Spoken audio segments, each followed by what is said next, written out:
নমস্কার। যুক্তি তর্ক সঙ্গে অর্কই আপনাদের স্বাগত।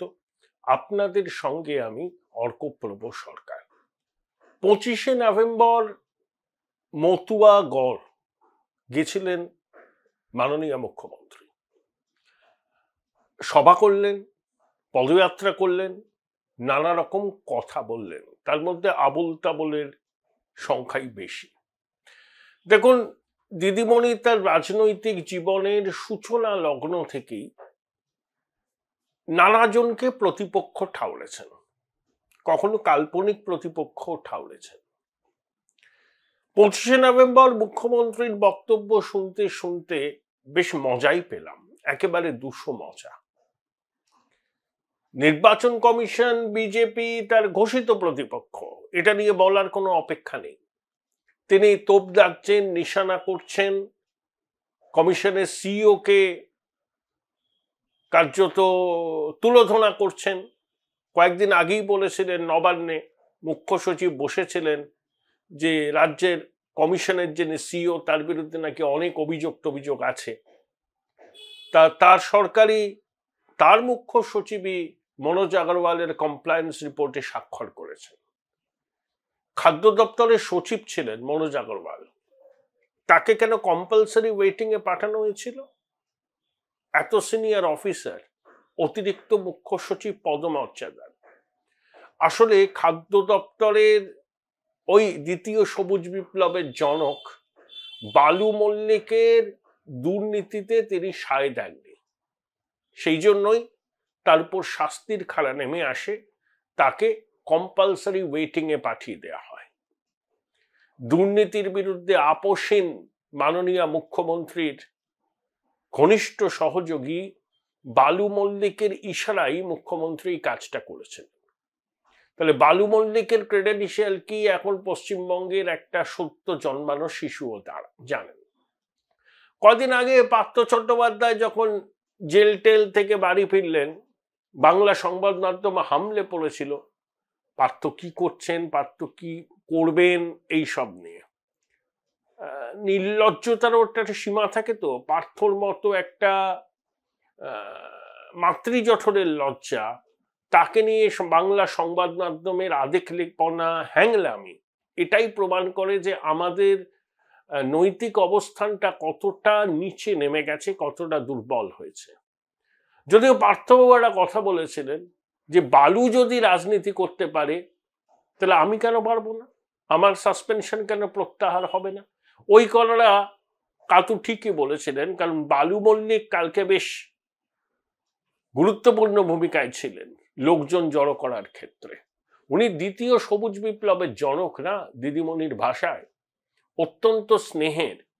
তা ইডি গ্রেপ্তার করেছিল তো কি আছে, এখন তো জামিনে মুক্ত, তাই সমহিমায় বালু মল্লিক।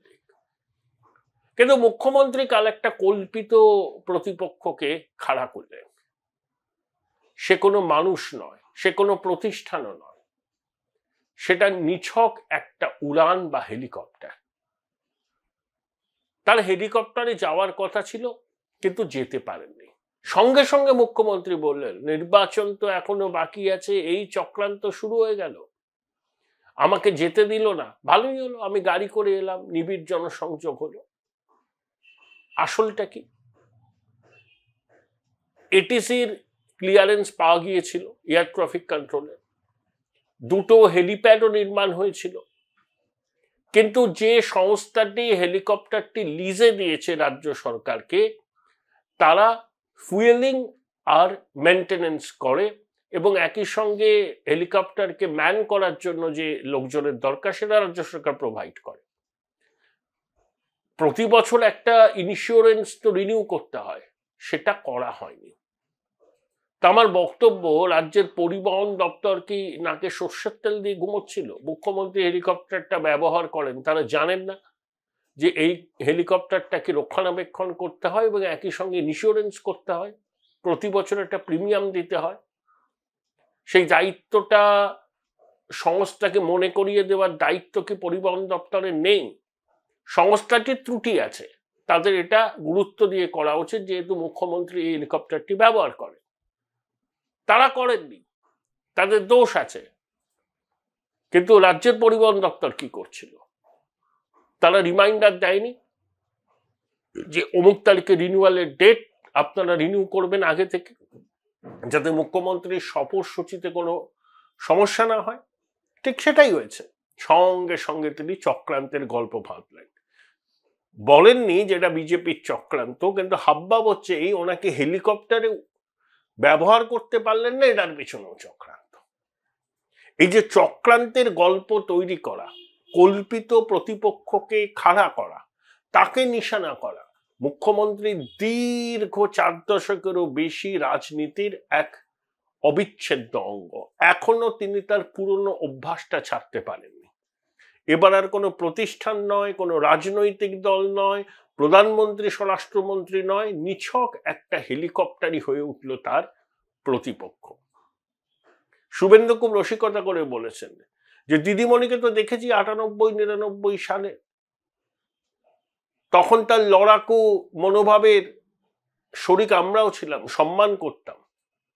এখন তিনি একটু পথও আর গাড়িতে যেতে চান না, হেলিকপ্টার পাননি বলে খুব দুঃখ হয়েছে। মামাটি মানুষের সরকারের একই পরিণতি, কটাক্ষ করেছেন। কিন্তু মুখ্যমন্ত্রী ওই কল্পিত প্রতিপক্ষকে সামনে এনে হাজির করলেন। সত্য সেলুকাস, কি বিচিত্র এই দেশ। তারপর মুখ্যমন্ত্রী ভাষণ আমি শুনেছি, অনেকেই শুনেছেন, যা বলেন তিনি তাই বলেছেন, নতুন কথা নেই। আমি আগেও বলেছিলাম সিএ নিয়ে সতর্ক করবেন, সিএ তে যাতে মতুয়া ভাই বোনেরা আবেদন না করেন সেই জন্য ভয় দেখাবেন। দিদি কি জানেন না যে নাগরিকত্ব মতুয়াদের দীর্ঘদিনের দাবি, সেটা পূরণ হয়েছে। সিএ এর বিধি প্রণয়ন হয়েছে, 500 জন এখন অব্দি নাগরিকত্ব পেয়েছেন। তাই মতুয়ারা যদি আবেদন করেন নাগরিকত্বের জন্য, তারা করলে উপকৃতই হবেন।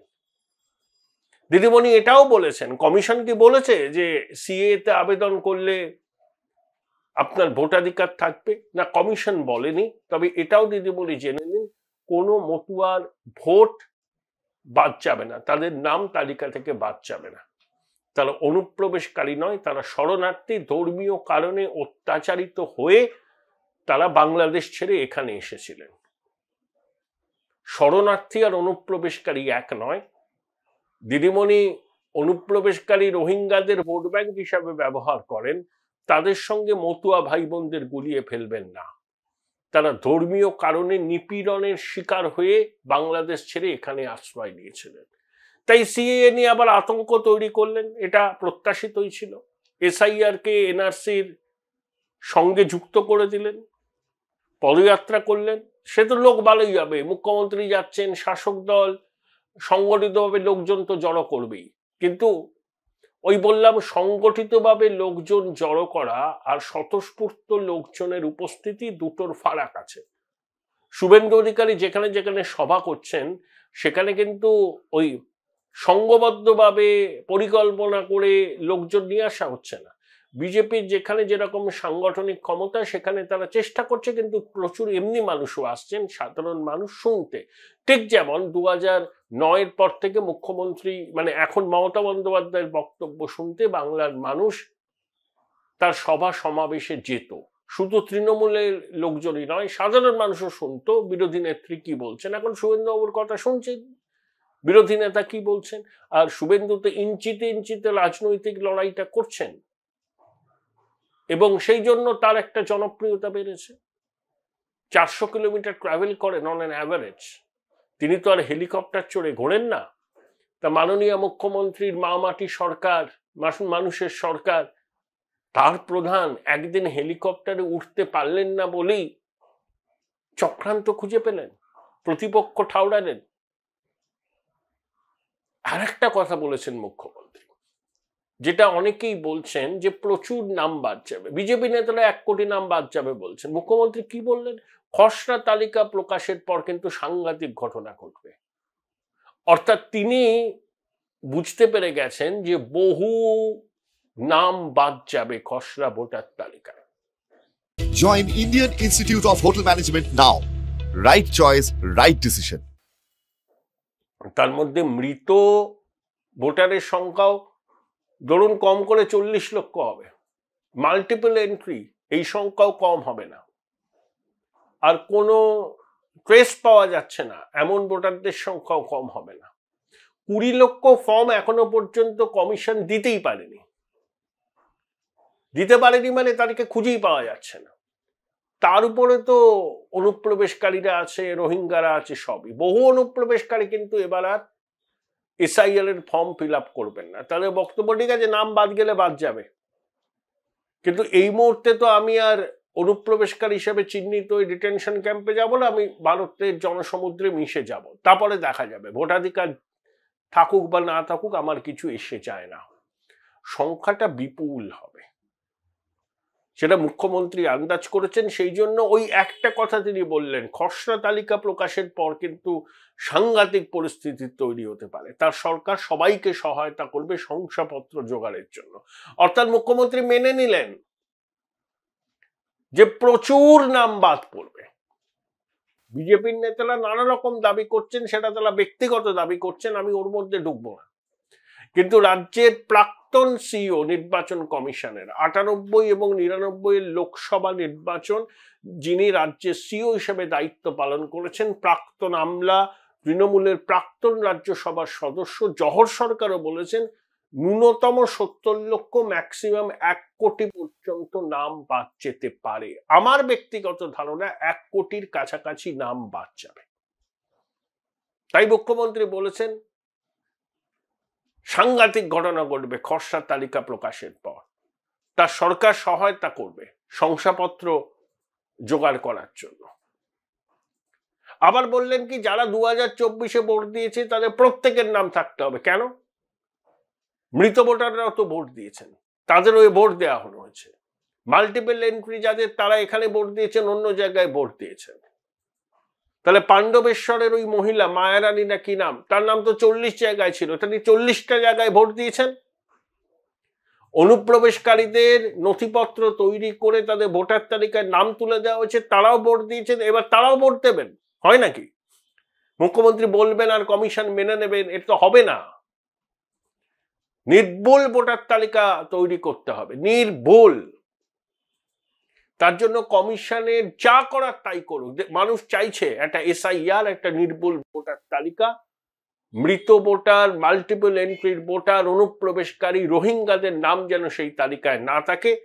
আমাদের দেশের সরকার, মুখ্যমন্ত্রী, প্রধানমন্ত্রী নির্বাচিত হবেন আমাদের দেশের ভোটারদের দ্বারা, সেখানে অনুপ্রবেশকারী রোহিঙ্গাদের কোনো স্থান নেই। এটাই হবে। সেই জন্যই মুখ্যমন্ত্রী আতঙ্কগ্রস্ত হয়ে প্রলাপ বকছেন, মতুয়াদের বিভ্রান্ত করলেন সিএএ নিয়ে। উনি জানেনই না নাগরিকত্বটা মতুয়াদের কাছে কতটা কাঙ্ক্ষিত। আর সব থেকে আমার মজা লেগেছে, আবার ওই কল্পিত প্রতিপক্ষ তৈরি করলেন, এবার হেলিকপ্টার। দেখুন, আমার প্রতিবেদন তো আপনারা দেখেন, অনেকেই দেখেন, সাবস্ক্রাইব করেন, আমি তার জন্য কৃতজ্ঞ। আপনারা যখন দেখবেন তখন আপনাদের ওই সাবস্ক্রাইবার বাটনের পাশে একটা থ্যাঙ্কস বাটন আছে, ওটাতে ক্লিক করলে আপনারা আমার এই ভেঞ্চারের সঙ্গে নিজেদের যুক্ত করতে পারবেন। আপনাদের সহায়তা প্রয়োজন, অনেকে সহায়তা করছেন, তাদের কাছে আমি সত্যিই কৃতজ্ঞ। আশা করি আগামী দিনে আপনাদের এই সহযোগিতা থেকে কখনো বঞ্চিত হব না। সংবিধান দিবস তো পালন হবেই। মুখ্যমন্ত্রীও বিবৃতি দিয়েছেন, বড় বড় কথা বলবেন। এখন তো সংবিধান হাতে নিয়ে ঘুরে বেড়ানো ওই বিরোধী রাজনেতাদের একটা ফ্যাশনে পরিণত হয়েছে। রাহুল গান্ধীকে দেখে শিখেছেন। আচ্ছা, আমাদের দিদিমণি কতটা সংবিধান মানেন? নির্বাচন কমিশন একটা সাংবিধানিক প্রতিষ্ঠান, তার এখতিয়ার কি, তার কর্তব্য কি, সেটা সংবিধান জানিয়ে দিয়েছে 334 থেকে 339 ধারায়। আবার জনপ্রতিনিধিত্ব আইনের বলা আছে নির্বাচন কমিশনের কি ক্ষমতা। মুখ্যমন্ত্রী সংবিধান হাতে শপথ নিয়েছেন, তার মন্ত্রিসভার সদস্যরা নিয়েছেন। তাহলে তিনি সংবিধান হাতে শপথ নিয়েছেন, একটা নির্বাচিত সরকার কিভাবে নির্বাচন কমিশনের মতো একটা সাংবিধানিক প্রতিষ্ঠানকে পদে পদে চ্যালেঞ্জ করেন, পদে পদে অসহযোগিতা করেন? তাহলে তিনি যে সংবিধান মানেন না তার সব থেকে বড় প্রমাণ, মুখে সংবিধানের কথা বলেন, কার্যক্ষেত্রে তিনি সংবিধান কি মানেন? যদি মানতেন, নির্বাচন কমিশনকে এই উদ্যোগে সর্বান্তকরণে সমর্থন করতেন। সেটা না করে তিনি সাংবিধানিক প্রতিষ্ঠানকে চোখ রাঙাচ্ছেন, চ্যালেঞ্জ করছেন। এরকম কত এক্সাম্পল দেব যেখানে তিনি সংবিধানকে লঙ্ঘন করেছেন। আর মজা হয়েছিল 4 নভেম্বর, যখন আম্বেদকর মূর্তিতে মালা দিয়ে 4 কিলোমিটার পদযাত্রা করে জোড়াসাঁকো ঠাকুর বাড়িতে এলেন। দিদিমণি হাতে সংবিধান নিয়ে হাঁটলেন। তার কয়েক কদম পিছনে হাল ফ্যাশনের পোশাক আশাক পরে তার এয়ার অ্যাপারেন্ট হাঁটছিল, যাকে অনেকেই বলেন পশ্চিমবঙ্গের এখনকার সঞ্জয় গান্ধী। তিনি সংবিধান বহির্ভূত ক্ষমতার অধিকারী এই রাজ্যে। অনেকেই বলেন, বিরোধীরাও বলেন যে সরকারি প্রশাসনের অভ্যন্তরে তার ছায়া দিনে দিনে দীর্ঘায়িত হচ্ছে, কিন্তু তিনি কোনো সাংবিধানিক পদে নেই, কোনো মন্ত্রীও নন। তাহলে সংবিধান বহির্ভূত ক্ষমতার অধিকারী কি নন তিনি? এবং তাকে সরাসরি এয়ার অ্যাপারেন্ট হিসাবে প্রমোট করছেন তিনি। এর থেকে বড় সংবিধান লঙ্ঘনের ঘটনা আর কোথায় আছে? তাই সংবিধান দিবসে দিদিমণিরও আয়নার সামনে দাঁড়িয়ে একবার সেলফ ইন্ট্রোস্পেকশন করা খুব জরুরি, যে তার হাতে সংবিধান আদৌ সুরক্ষিত কিনা।